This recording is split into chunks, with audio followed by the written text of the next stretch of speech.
Graça e paz do Senhor para você acompanhando o canal Estudos e Leitura Bíblica. Eu sou o irmão Rodrigo, seja muito bem-vindo ao canal e ao quadro Lendo Salmos com Spurgeon. Chegamos ao Salmo de número 19 e eu convido você a mais esse dia de estudo sobre a Palavra de Deus no prisma, na perspectiva de Charles Haddon Spurgeon, o famoso pregador batista que nos abençoou com diversos comentários. E hoje nós vamos iniciar esse salmo com base nos comentários que estão registrados no livro O Tesouro de Davi, combinado?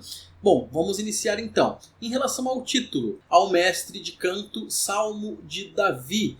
E não há nada no título ou no assunto que nos oriente sobre o período em que foi escrito.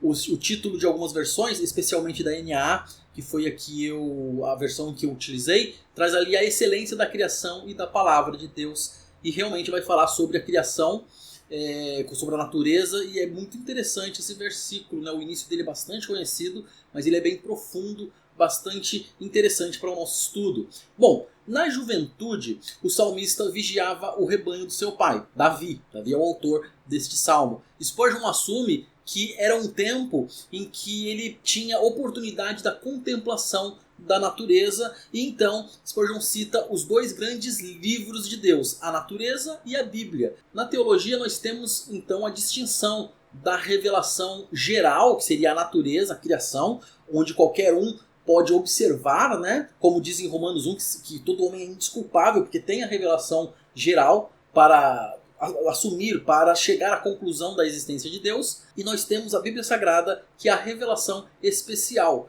Spurgeon cita aqui então a natureza e a Bíblia, e ele vai associar o Salmo com a experiência que Davi teve na observação das coisas naturais. Então a comparação e contraste entre a revelação natural e a revelação especial é o que dá o foco nesse Salmo número 19. E então Spurgeon fala sobre a tolice de quem procura contradições entre a natureza e a Bíblia Sagrada e a Palavra de Deus, ou seja, entre ciência e religião, pode ser colocado assim também. Os vestígios da criação jamais entrarão em contradição com o que diz Gênesis. Spurgeon dá esse exemplo. A natureza e a Bíblia são dois volumes da mesma obra. Então Spurgeon coloca aqui pra gente uma divisão clara dos versos 1 ao 6, falando da criação, mostrando a glória de Deus, dos versos 7 a 11, a palavra revelada mostrando a graça de Deus, e dos versos 12 a 14, Davi orando para receber a graça de Deus. Ele faz um contraponto aqui dizendo que aquele que canta a obra de Deus, porque salmo é um louvor, é uma poesia, é um canto, então aquele que canta a obra de Deus no mundo exterior roga por uma obra da graça no seu mundo interior, né? Vamos aos versículos então. Versículo 1. Com a característica poética que Spurgeon tem nos seus escritos, nas suas pregações também, ele inicia falando sobre a criação. Inclusive Salmo é poético, então contrasta com a poesia que Spurgeon também descreve os seus comentários. Então céu, terra e mar, na visão dele, são componentes do livro da natureza. E o céu se sobressai em relação aos outros porque é ele que ilumina os outros dois. E assim ele apresenta a criação de Deus. E ele diz que a criação de Deus é o lugar onde há mais instrução que a mente humana jamais conseguirá esgotar. A criação é argumento incontestável sobre a existência do Criador. Então ele fala sobre a organização da natureza, cita o espaço, as estrelas, os demais astros, toda a harmonia e sincronia que há na criação de Deus, e também sua grandeza, complexidade, infinitude, equilíbrio.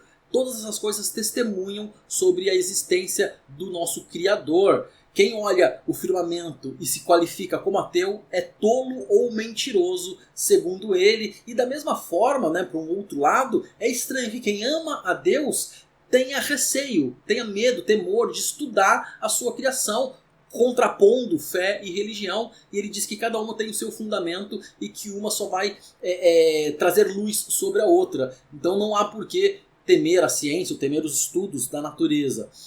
No verso 2, traz a ideia então do dia e da noite como se fossem contadores de histórias, onde um continua a história que o outro deixou. Então Spurgeon tira algumas outras lições fazendo uma observação das coisas naturais do dia e da noite, aplicando à vida do crente. A criação aponta para Deus e nos atesta sobre o nosso próprio viver. O dia incentiva e aponta para o trabalho, enquanto a noite nos mostra que nós devemos nos preparar para o nosso último lar. O dia aponta para trabalharmos para Deus e a noite a descansar no Senhor. O dia aponta para uma busca do dia que será infinito, como diz uma canção de Rodolfo Abrantes, o dia que será para sempre, enquanto a noite nos mostra e nos evidencia a necessidade de fugir da noite eterna. Então eu falei que Spurgeon é bastante poético e aqui você pode atestar bastante sobre isso. Lendo os escritos dele você vai então comprovar o que eu estou dizendo para você. No verso 3 ele diz assim que todo homem pode ouvir a voz das estrelas, já que o verso 3 está dizendo aqui que não há linguagem nem palavras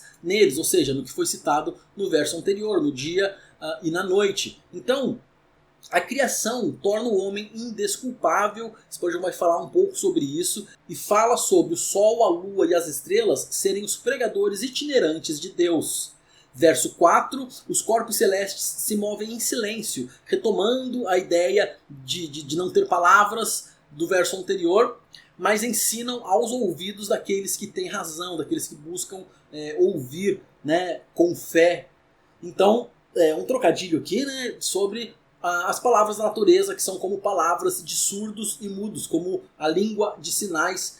Spurgeon coloca aqui nesses termos, porque eles realmente atestam ao Criador, atestam e testemunham sobre a obra de Deus. O verso 5 já traz, né, ainda nesse contexto do dia, da noite, dos astros, né, das coisas celestes, fala então que é como um noivo que sai de seus aposentos, se alegra como um herói que percorre o caminho. Traz a imagem da natureza, comparando a um noivo e também a um herói. Então Spurgeon explora essas figuras do noivo, do atleta, do sol, mas diz que toda a glória é somente a glória de Deus. Por mais luz que o sol tenha, por mais glória ali, o noivo que sai de seus aposentos, como o sol que surge no horizonte, tudo isso reflete a glória de Deus. E até o sol brilha a sua luz emprestada do Pai das luzes. O verso 6 continua falando sobre o sol fazendo seu percurso de uma extremidade a outra e cita ali que ninguém pode se esconder do seu calor. E Spurgeon faz algo bastante interessante aqui, uma reflexão sobre o calor exercer influência em todas as direções, em todos os lugares, e ele alcança até mesmo onde a luz não alcança. É muito interessante. Se você já teve a oportunidade de visitar alguma gruta, algum lugar onde a luz realmente não entra, ali realmente, embora seja difícil, há lugares onde a luz não alcança. Mas Spurgeon vai falar que o calor ele consegue ter a sua influência em todos esses lugares. E assim será também com Deus, né? A influência da natureza, a influência de Deus em todos os lugares. Não há dúvida de que a intenção do salmista foi traçar um paralelo entre o céu da graça e o céu da natureza, com todos esses versos anteriores. É como Spurgeon fecha essa primeira sessão de 6 versículos, e na segunda sessão ele começa dizendo dos 3 versículos primeiros, os 7, 8 e 9, né, dessa sessão, que fala, é um conjunto de 6 trios, né? Ele traz uma característica, em seguida uma qualidade e um efeito. Nós vamos explorar nesses 3 versos esses conjuntos de coisas. Embora o último, eu acho que não está muito bem definido esse trio. Mas enfim, no verso 7 nós temos os 2 primeiros. A lei do Senhor é perfeita e restaura a alma. Então a primeira característica que ele traz é a lei do Senhor. Então aqui Spurgeon nos lembra que ele não está falando da lei de Moisés, mas da doutrina do próprio Deus. E diz que mesmo com um fragmento das Escrituras, apenas um fragmento das Escrituras, Davi faz essa declaração de que a lei do Senhor é perfeita. Imagina então, hoje que nós temos acesso a todo o cânon bíblico. O efeito disso é a segunda parte do verso, que diz que a lei do Senhor é perfeita e restaura a alma. Ou seja, o efeito da lei do Senhor é ser devolvido ou restaurado ao lugar do qual o pecado nos tirou. Então nós vamos para a segunda afirmação sobre o testemunho do Senhor, né, ser fiel. Então aqui nós temos a característica que é o testemunho do Senhor, o adjetivo que é ser fiel. Deus testemunha contra o pecado e a favor da justiça, e a perfeição do Evangelho converte, mas a sua fidelidade edifica. Então Spurgeon vai atentar sobre nós nos mantermos no caminho de Deus após a conversão. E o efeito é que ele dá sabedoria aos simples, ou seja, o testemunho do Senhor torna as pessoas sábias. No verso 8 nós temos então mais duas afirmações aqui. A primeira delas: os preceitos do Senhor são retos e alegram o coração. Então aqui os preceitos do Senhor estão fundamentados na retidão, são como um remédio prescrito perfeitamente por um médico, né, para um problema que nós temos. Então o efeito deles é a alegria, alegra o coração nós estarmos em contato, seguirmos os preceitos, as orientações do Senhor. Então Spurgeon vai atentar para a progressão que nós tivemos aqui. Lá no verso 7, primeiro a pessoa se converte, logo depois se torna sábio, então agora é feliz. Então essa é uma trajetória que nós, enquanto servos de Deus, nós também temos. Um dia nos convertemos, passamos a estudar, o temor do Senhor é o princípio da sabedoria, então nós nos tornamos sábios aprendendo das coisas do Senhor e nos tornamos felizes por conta disso. A próxima afirmação aqui, ainda no verso 8, é: o mandamento do Senhor é puro e ilumina os olhos. Então, o mandamento do Senhor é incontaminável, ele é puro. E o efeito dele é o discernimento de todas as coisas pelo crente, por aquele que serve a Deus. Vamos adiante então ao verso 9 para a próxima afirmação que diz: o temor do Senhor é límpido e permanece para sempre. Então fala sobre a devoção interior que limpa do pecado e que santifica. E o efeito é nunca mais voltar a se sujar. A obra realizada por Deus não retrocede. E a última afirmação: os juízos do Senhor são verdadeiros e todos igualmente justos. Essa aqui é a sexta afirmação que eu coloquei ali uma observação em relação aos comentários de Spurgeon, que não fica tão claro a relação entre as três coisas. Nós temos ali falando do juízo do Senhor, adjetivando não uma vez, mas duas, dizendo que são verdadeiros e justos, mas não traz um efeito. As palavras do Senhor são rigorosamente verdadeiras ao lermos esse trecho. Verso 10 então, a comparação com o ouro. Spurgeon diz que o tesouro espiritual é muito mais nobre, muito mais valioso que a riqueza material, e por isso devem ser buscados, devem ser desejados. Ele diz também que o prazer terreno é desprezível se nós compararmos com o prazer celestial. Verso 11, somos advertidos pela palavra, o verso já começa: por eles se admoesta o teu servo. Nós devemos ter consciência de que somos advertidos pela palavra. A Bíblia deve ser a nossa mentora, monitora, lembrete de morte e guardiã de nossa consciência. E na sequência o verso diz, no seu trecho final, que a grande recompensa em guardar os mandamentos, de guardar as orientações dos preceitos do Senhor. Os crentes acham o serviço em si prazeroso, o serviço a Deus prazeroso, mas recebem também boa recompensa. Nós não ganhamos o salário do pecado, que é a morte, mas nós ganhamos um grande salário, um maior salário, que é o salário da graça. Verso 12, quem há que possa discernir as suas próprias faltas? Então devemos nos conhecer melhor, e nós nos conhecemos melhor a partir da palavra de Deus. Ou seja, quem conhece a palavra de Deus conhece a si mesmo de uma forma completa, plena, uma forma melhor. A quantidade dos nossos pecados é imensa e nós devemos ter consciência disso. Na sequência o verso diz: absolve-me das que me são ocultas, ou seja, das falhas que me são ocultas. Seria desesperador ver todos os nossos erros. É bom ser constante em oração a respeito disso, sabendo que nós temos pecados ocultos e que nós não vamos conseguir confessá-los, não vamos colocar diante de Deus porque nós pecamos até sem saber.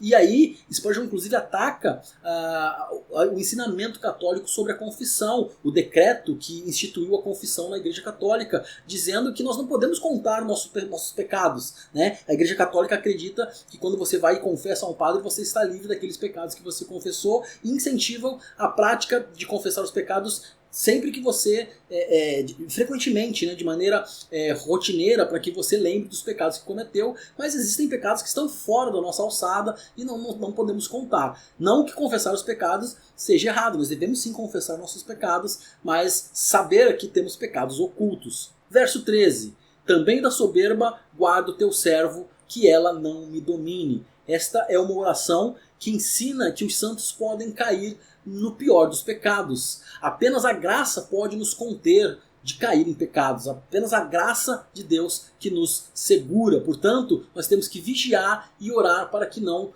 caiamos em tentação. Então Spurgeon vai falar algo muito interessante que é muito atual, aquela conversa de pecadinho e pecadão. Quando eu falo assim você já sabe do que eu estou falando, mas Spurgeon fala sobre isso dizendo que embora todos os pecados sejam grandes e que todos eles contenham um veneno mortal que traz em si rebelião e rejeição a Deus, alguns pecados sim são maiores do que outros, porque há pecados que contêm em si um maior desenvolvimento de dano. Então ele fala um pouco sobre isso e segue para o final deste verso, que diz que Davi dizendo que seria irrepreensível e que ficaria livre da grande transgressão. Spurgeon aponta aqui que Davi estremece ao falar do pecado imperdoável. Então Spurgeon associa a soberba com o pecado imperdoável. Ele diz que quem não é intencional em pecar está no caminho para se tornar inocente, para ser inocentado. Mas aquele que provoca o diabo está em um caminho que o levará de mal a pior e de pior a pior ainda. Ele usa essas palavras. Então Spurgeon alerta bastante sobre a soberba, sobre você, até para crentes mesmo que acham que pode desafiar o mal, quando na verdade nós sabemos que não somos páreos para o mal, apenas precisamos contar com a graça de Deus. No último verso traz uma oração que Spurgeon a qualifica como muito espiritual e ele diz que era usado como bênção apostólica provavelmente no seu tempo. Eu não tenho conhecimento deste verso ser usado como bênção apostólica, mas provavelmente ele tinha esse conhecimento na época dele. Ele fala algo bastante interessante, dizendo, está aqui a frase dele, falando: a casca não é nada sem a polpa, mas ambas são juntamente inúteis a menos que sejam agradáveis. Então ele está falando sobre o trecho do verso que diz ali, ó: as palavras dos meus lábios e o meditar do meu coração sejam agradáveis na tua presença.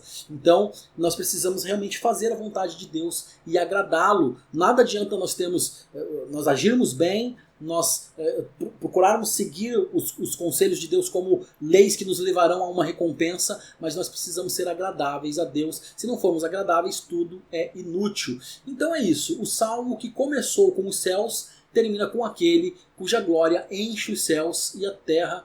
Palavras de Spurgeon nestes comentários. Que Deus abençoe você até aqui e eu peço a você, lembro que você estará ajudando muito se você espalhar essa mensagem, compartilhando, curtindo e também se inscrevendo aqui no canal. O seu comentário também é muito valioso. Tudo isso ajuda aqui a plataforma, o YouTube, a internet a espalhar esse vídeo e para que nós alcancemos mais pessoas, combinado? Então é isso, eu sigo por aqui, você por aí, sempre juntos, abençoando e sendo abençoados.